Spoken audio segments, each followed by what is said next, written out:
Dentro de las MMA siempre ha existido el eterno debate de qué forma de combate es mejor, ser striker o ser grappler. Y tú que vas a escribir, ¡Ey, Q, esto es MMA, lo mejor es combinar, no sabes nada! Espera, no escribas violentamente todavía. Es cierto, tener la capacidad de pelear tanto de pie como en el suelo, evidentemente con la lucha, sería lo ideal. Pero siendo honestos, muchas veces la base del luchador se impone y las otras habilidades de combate se vuelven un complemento. Muchos creen que en las categorías inferiores es mejor ser grappler y que en las superiores, es decir, de welter hasta peso completo, es mejor tener buena técnica de golpeo. No sé qué creáis vosotros, pero sí es cierto que en la categoría de peso completo hemos tenido grandes exponentes del grappling, Frank Mir, el gran Minotauro Nogueira y nuestro protagonista del vídeo de hoy. Y aparte de ser un grappler y tener uno de los motes más extraños de las MMA y de someter a Fedor y de tener un encontronazo con Tony Ferguson, es el autor de esta inmortal patada.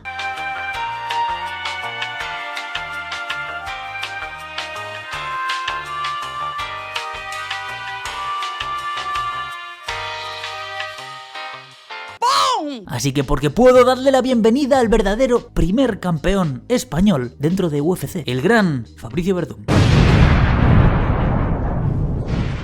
Y para los que estéis como que what the fuck, y Q, tanto vídeo seguido te está afectando a la cabeza, ¿cómo Fabricio es español? Bien, esperad que más tarde os lo explicaré. Fabricio nace el 30 de junio de 1977 en Porto Alegre, Brasil. Su padre, Berlao Werdum, es brasileño y su madre, María Silveira, es más española que la Macarena.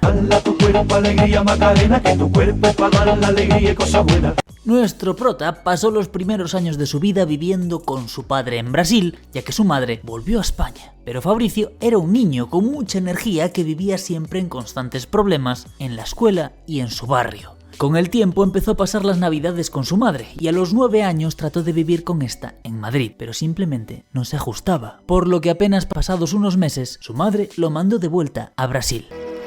Hacer puñetas. Werdum regresó a tierras cariocas, pero cuando lo hizo empezó a pasar tiempo con las amistades equivocadas y en sus propias palabras se volvió un malandro. A los 14, su padre, agotado de lidiar con las gilipolleces de Fabricio, lo manda de nuevo con su madre, esperando que esta vez sí, el muchacho mejorase su conducta. Pero después de un año, su madre también lo manda a tomar por culo, cansada de que siguiese con su manía de andar en la calle y con malas compañías. ¡Fuera! ¡Fuera! ¡Fuera! Pero entre lo malo de que ni tu madre ni tu padre te soporten, sacó algo bueno. Pues su madre les compró un apartamento en Brasil para que él y sus hermanos fuesen a vivir sin su padre. Y una tía les echaba un ojo de vez en cuando. Me echó a Brasil, entonces fui a vivir en Brasil con mi hermano otra vez y una amiga de mi madre nos cuidaba, se llamaba Corina.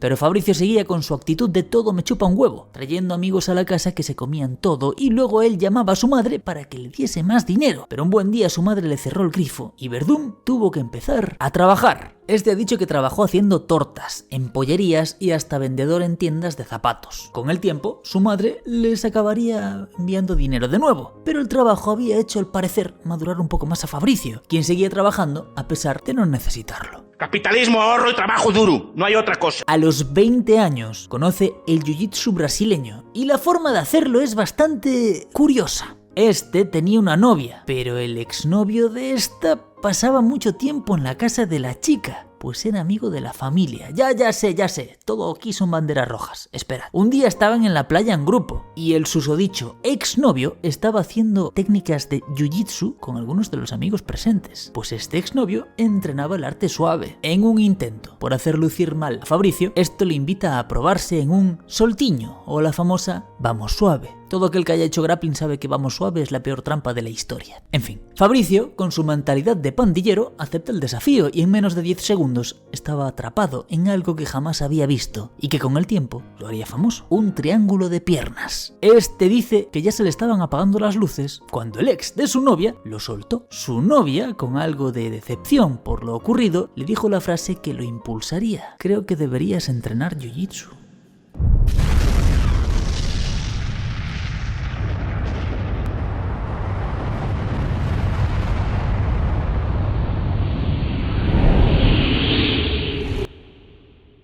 Así que con 20 años y al día siguiente de haber sido casi dormido por el ex de su novia, que pasaba mucho tiempo en casa de esta y que en su presencia lo humilló en la playa, Fabricio empieza su entrenamiento en Jiu-Jitsu. Pero nuestro protagonista se tomó ese triángulo y esa frase muy personales, pues literalmente pasaba un promedio de entre 6 y hasta 10 horas entrenando. Rápidamente se hizo con su cinturón azul, y para los que no sepáis de Jiu-Jitsu, pues básicamente y a grandes rasgos está el cinturón blanco, el azul, el morado, violeta, rosa, el marrón y el negro o faixa preta. Hay más y seguro que ahora estarán muchos escribiendo, pero con que entendáis esto es suficiente. Tras hacerse con su cinturón azul, se volvió campeón de Brasil y después del mundo en la categoría de cinturones azules. Boy, that escalated quickly. Más adelante hablaremos de sus lauros dentro de los tatamis. Calma. Lo importante es que para esas fechas, un mucho más maduro Fabricio es invitado por su madre a venirse a vivir a España junto con una hermana. Este no quería, pero accedió. El plan era simple: venir a España, tratar de salir adelante y seguir con el deporte. Pero a los 3 meses, su madre los manda a tomar por culo de nuevo. ¡Fuera de mi casa! Pero este par de muchachos tienen la nacionalidad española, así que se quedaron en Madrid. Alquilaron un piso con ayuda de su madre y Fabricio empezó a trabajar para poder mantenerse. Aparte, planeaba seguir entrenando, pero había un problema. En Madrid y en esa época no tenían ni puta idea de qué era el jiu-jitsu brasileño. Y según Fabricio, no había academias de ese estilo. Lo más brasileño que había era el capoeira. En vista de esto, lo más cercano que encontró fue una academia de jiu-jitsu tradicional japonés. Pero al instructor le pareció una buenísima idea retar a este cinturón azul campeón del mundo. Fabricio aceptó el reto, pero con algo de decepción, pues no entendía la actitud del instructor. Al final, Fabricio lo sometió. Vaya sorpresa, y no volvió a este lugar. Pero ocurrió algo interesante. Los estudiantes de este empezaron a buscarlo a él. Me retó, entonces yo le pegué una gran paliza al profesor delante de todos los alumnos.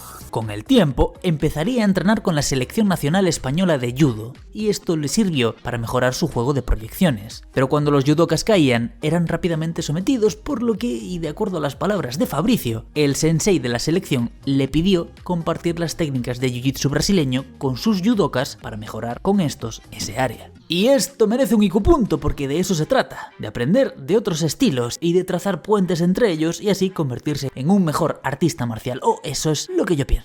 Con el tiempo este empezaría a impartir clases también en el Vicente Calderón, siendo apenas cinturón púrpura. Su debut en MMA llegó el 16 de junio del 2002, cuando un conocido le consiguió una pelea en un evento llamado Millennium Brawl en Inglaterra. En este evento se enfrenta al georgiano Genij Teodoradze, a quien somete en el primer asalto con un triángulo de piernas. Y regresó a Madrid cargado con sus 200 eurazos de premio. ¡Estupendo! Y como esas cantidades ingentes de dinero le abrieron las ganas de obtener más, regresa en septiembre del mismo año para enfrentarse al inglés James Thickick. Esta pelea termina siendo un empate, pues a Verdún le descontaron un punto por una rodilla ilegal. Tras esto firma con una promotora llamada WAF, y en esta se despacha al francés Christophe Midux con un triángulo con palanca al brazo. ¿Y cómo se despacha un croissant?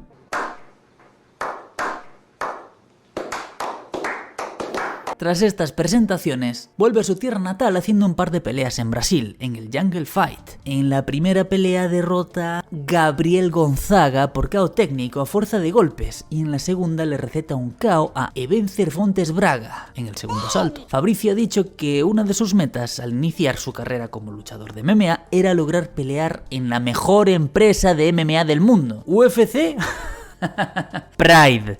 Este ha dicho que sus amigos le decían que esto era imposible, pero este aplicó la de Mariano Rajoy. Y haré todo lo posible e incluso lo imposible si también lo imposible es posible. Y lo imposible se hizo posible cuando se convirtió en instructor de Jiu-Jitsu del gran Mirko Cro Cop, del que por supuesto tenemos historia. Tiempo después de estar entrenando a Cro Cop, recibe la llamada de los tiburones asiáticos, que le preguntan: Fabricio, ¿hokori o motte tatakai desu ka? A lo que este responde con un sí. ¿Cómo no hacerlo? ¿Quién en su sano juicio se negaría a pelear en Pride? Hace su debut en Pride el 20 de febrero del 2005 contra Tom Erickson, a quien vence con un mataleón. Tras esto despacha al ruso Roman Sentsov por un triángulo con palanca al brazo en el primer asalto. Pero en su tercera pelea cae ante el ruso Sergei Kharitonov, quien se lleva una decisión dividida y le regala la primera derrota profesional a nuestro protagonista, rompiendo así su invicto. ¡No! Tocado, pero no hundido, derrota al noruego John Einemo por decisión unánime. Y tras esta victoria, ingresa al torneo Grand Prix de Pride del 2006. En su primer combate se enfrenta al hombre más limpio de todas las artes marciales mixtas, Alistair Overeem. Este resiste el segundo asalto, pero es sometido por nuestro protagonista con un bonito Kimura. ¡Grappling! Pero una vez más choca con la derrota, cuando le toca enfrentarse al prácticamente inmortal Minotauro Nogueira. Y si no sabéis por qué digo que es inmortal, recordad que tenemos también vídeo de él. Ambos luchadores, con base de jiu-jitsu bastante buena, lucharon durante 3 asaltos, pero al final fue Minotauro quien se llevó la victoria por decisión. Pero es aquí cuando viene el efecto Vegeta y Fabricio vuelve a la senda de la victoria al vencer a la oveja negra Alexander Emelianenko, derrotando al ruso con un bonito triángulo de brazo en el primer asalto. Para esas fechas, hablo de finales del 2006, se estaban terminando las conversaciones para que UFC comprase Pride, algo que terminó de ocurrir en el 2007. La cosa es que Fabricio sí tenía contrato con Pride, y este terminaría dentro de la compañía de las 3 letras, y si estás como what the fuck, ¿qué tiene que ver eso? Debes ir a ver el ascenso y movidas de UFC. Y ya paro de hacer spam. Verdum llega a UFC el 21 de abril del 2007, y quien lo recibe es el ex campeón Andrei el Pitbull Arlovski. Este le regala su tercera derrota a Fabricio, con una dominación presentación que le aseguran fue una decisión unánime, así que el efecto Vegeta no dio para mucho. Pero después de esta derrota encaja 2 victorias, un nuevo encuentro con Gabriel Gonzaga, a quien derrota por KO técnico fuerza de golpes, y sigue con Brandon Vera, también por KO técnico con puñetazos cargados de violencia. Tras estas 2 victorias, UFC lo programa para pelear contra Junior Dos Santos. Dos Santos intercambia con nuestro protagonista y le termina encajando un puño que apaga el cerebro de Verdum. Aparte de llevarse su 4ª derrota profesional, UFC lo manda a tomar por el culo debido a su bajo rendimiento. Ahora bien, Fabricio ha dicho que hasta ese punto en su carrera entrenaba como cualquier hijo de María, es decir, sin ninguna ambición. Pero tras ser despedido se dio cuenta de que debía tomarse esto realmente en serio. Que digo yo, no sé, no deberías haber llegado a esa conclusión antes. Pero bueno, imaginaos, si con esas miras fue campeón del mundo en cinturón azul, peleó en Pride y en UFC, pues no sé, imaginaos. Aunque que te tengan que despedir para que te des cuenta, es tener muchísimo talento o ser muy gilipollas. Ya no encuentro fallas en su lógica. Aquí fue cuando, de acuerdo a Fabricio, empezó a entrenar como tenía que ser, sobre todo en la parte del trabajo de pie, y para ello empezó a entrenar con un reconocido entrenador de la Chute Box. Mi mujer dijo, Fabricio, vamos a vivir en Estados Unidos. Y yo, ¿pero cómo viven? Sí, porque Rafael Cordero está ahí. Después de entrenar, esta vez sí con ambiciones de alcanzar el título, firma con la promotora Strikeforce y en su primera pelea le toca medirse contra Mike Kyle. Este no logra terminar el primer asalto, pues Verdum lo somete con una guillotina pasado poco más del primer minuto. Luego se enfrenta al brasileño Antonio Bigfoot Silva, luchador del que haremos vídeo en algún momento, si os interesa violentamente. Bigfoot opone una dura resistencia, pero no le basta para llevarse la victoria, ya que esta se la lleva Verdum por decisión unánime. Después de estas victorias, lo programan para pelear con nada más y nada menos que contra el último emperador, Fedor Emelianenko. En las apuestas, Fabricio era el tremendo underdog y para muchos era básicamente una oveja siendo llevada al matadero, una pelea de trámite, aun cuando Verdum había vencido al hermano de Fedor. Pero Verdum tenía una cita con la historia. Tras un intercambio, este cae al suelo, aunque hay quien dice que lo hizo a propósito, como una trampa. Fedor se abalanza, Fabricio intenta cerrar un triángulo, pero Fedor escapa, sigue atacando y Fabricio vuelve a conectar el mismo triángulo. Esta vez, Fedor no pudo escapar. Y entre un triángulo y una palanca de brazo desde ese mismo triángulo, Fedor tapea, dejando al mundo de las MMA en shock. Convirtiéndose así Fabricio Verdum en el primer hombre en derrotar a Fedor sin ningún tipo de polémica. ¡Estupendo! Esta pelea hizo que la fama de Fabricio despegase, pues fue como él mismo dice, todos querían saber quién era Fabricio Verdum, el que sometió a Fedor, cuyo mote es Vai Cavallo. Aparte de se llevó el premio de sumisión del año del 2010, y a pesar de su victoria, su siguiente pelea se cerraría con otra derrota, cuando le tocase volver a pelear contra el impoluto Alistair Overeem, quien vence a Verdum por decisión unánime, llevándose así su venganza. Tras esta pelea sale de Strikeforce, que sería poco tiempo después comprada por UFC. ¡Cállese y tome mi dinero! Verdum, que ahora sí se preocupaba por su futuro, había empezado a tocar las puertas de UFC, intentando volver a la compañía. Con sus victorias y con el efecto de haber vencido a Fedor, UFC no tardó en volver a firmarlo. En su regreso, acaba con el, para aquel momento peligroso, Roy Nelson,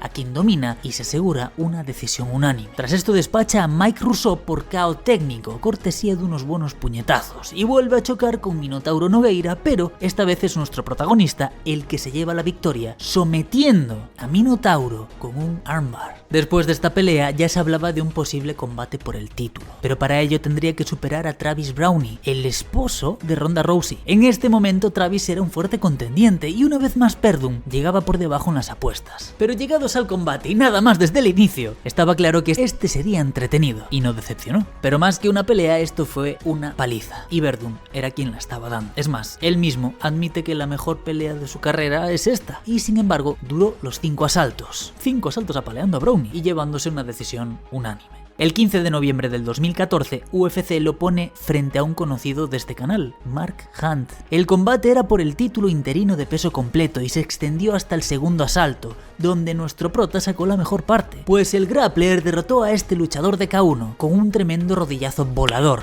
y unas cuantas bombas que obligaron al árbitro a intervenir, demostrando así, en mi opinión, la tremenda evolución de Fabricio Verdum, siendo evidentemente en este momento el perfecto luchador de MMA, es decir, un luchador completo. Con esta victoria, Fabricio Verdum se lleva el título interino de peso completo y se lleva también el premio de actuación de la noche. Pero, aunque quisiera, Fabricio no podría defender su título, pues debía unificarlo con el del campeón reinante, Caín Velázquez, del que también tenemos historia en el canal. El 13 de junio del 2015, en el UFC 188, ambos luchadores chocan y se van a la guerra. Caín domina el primer asalto con categoría, pero el segundo Verdum soltó un poco más las manos, por lo que Velázquez debía asegurarse el resto de asaltos, y para ello decide utilizar su lucha, pero en un intento de derribo expone su cuello. Error que no puedes cometer contra un experto en jiu-jitsu, y termina siendo sometido con una hermosa guillotina.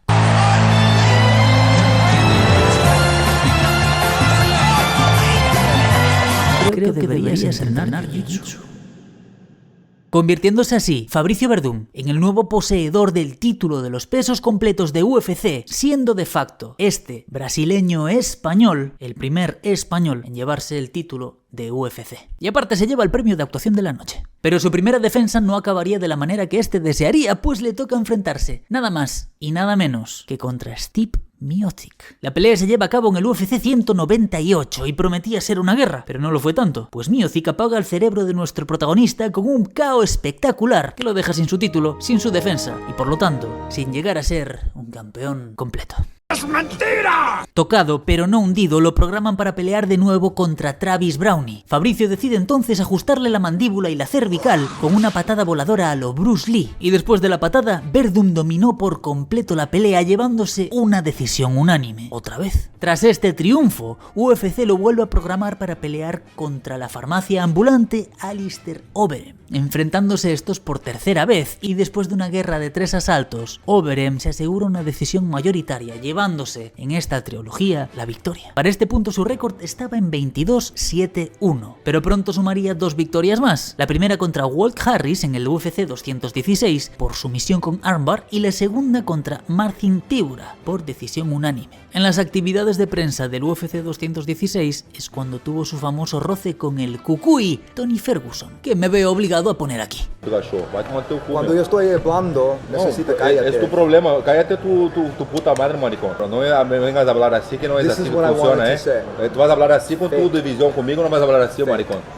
Y pregunto en serio, ¿alguno cree que Tony tendría alguna probabilidad de vencer a Verdum? Yo aquí soy totalmente Team Verdum, ahí me decís vosotros en los comentarios. Y tras su pelea contra Tybura tuvo una confrontación con el hablador de mierda no tan fantástico Colby Covington. Estos tuvieron un cruce de palabras y se calentaron las cosas. Y Fabricio, que acababa de comprar un boomerang como recuerdo, se lo lanzó a Colby, dándole en la cabeza a muy corta distancia. No se anda con tonterías, como aquella vez que pateó al entrenador de Ronda Rousey. Pero esto metió a Verdum en problemas, pues un boomerang es básicamente un arma blanca, puedes matar a un canguro con él, pero al final solo recibió una multa. Después de esta pelea en Australia tuvo 2 derrotas al hilo contra 2 rusos, la primera contra Alexander Volkov por KO con violentos golpes y la segunda contra el rey del Ezequiel, Alexei Oleinik, quien lo vence por decisión mayoritaria. Por cierto, entre la pelea de Volkov y la de Oleinik hay 2 años de diferencia, pues Verdum había dado positivo por trembolona. Yo no consumo nada, ¿sabes? Y aunque trató de apelar la decisión, no pudo hacer mucho. Afortunadamente para Fabricio se reencuentra con la victoria al vencer al sueco Alexander Gustafsson por sumisión con un armbar, siendo este combate además muy bonito. Y esto le valió el premio de actuación de la noche. 10 meses después vuelve a ponerse los guantes para meterse en la jaula, esta vez en la PFL o la Professional Fight League. En esta oportunidad pelea contra el brasileño Renan Ferreira. Esta pelea terminó siendo declarada no contest, pues resulta que Ferreira se rindió cuando Verdum lo tenía en un triángulo, pero el árbitro no lo vio y dejaron continuar la pelea y Ferreira se habría llevado a la larga una victoria por KO técnico. Una de estas cosas extrañas que pasan en el deporte, gente. Su última aparición hasta el momento fue en la promotora de Jorge Masvidal, Gamebred Bare Naked MMA, donde se enfrentó en una revancha contra Junior Dos Santos, pero una vez más cayó ante este por decisión unánime. Por cierto, esta última pelea no entra en su récord por tratarse de una pelea de MMA a puño desnudo. A fecha de este vídeo, Fabricio Verdum tiene 46 años, tiene 2 hijos y está casado con una mujer llamada Karin, que conoció en sus primeros años de Jiu-Jitsu en una competencia. Por cierto, ¿recordáis al exnovio de su novia que lo sometió? Con el tiempo y gracias al Jiu-Jitsu se hicieron buenos amigos y de cierto modo le está agradecido a él y a su ex por ponerlo en el camino del Jiu-Jitsu, que lo ha llevado a donde está hoy.